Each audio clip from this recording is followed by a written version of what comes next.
সুপ্রিয় দর্শক, আসসালামু আলাইকুম। আশা করি ভালো আছেন। দেশ এবং দেশের বাহির থেকে যেখান থেকে আমার এই ভিডিওটি দেখছেন তাদের শুভেচ্ছা এবং অভিনন্দন। আজকে আপনাদের দেখাবো টাইলস দিয়ে স্যাম্পল ডিজাইনের দরজা বর্ডার কিভাবে হয়।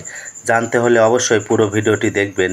আর আপনি যদি আমার চ্যানেলে নতুন হয়ে থাকেন অবশ্যই সাবস্ক্রাইব করে রাখবেন যেন আমার পরবর্তী ভিডিওটি আপনি দেখতে পান।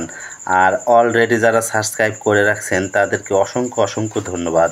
তো আসুন এবার হিসেব করা যাক।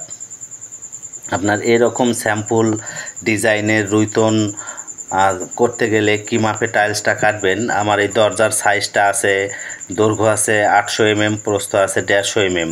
তো এখানে 4টা ছাঁটে আমি এটা কমপ্লিট করছি।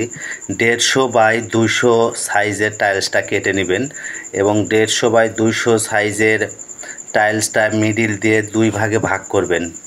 তাহলে আপনার 2 কালার, একটা যেই কালার আপনাদের চয়েস সেই কালার আপনারা দিতে পারেন। তো 150 বাই 200 ছাঁট মিডিল দিয়ে 2 ভাগে ভাগ করলে এইরকম সুন্দর একটা রুইতন ডিজাইন করতে পারবেন। আর রুইতনের মাঝখানে চাইলে আপনারা আপনাদের পছন্দ মতো কালার দিতে পারেন।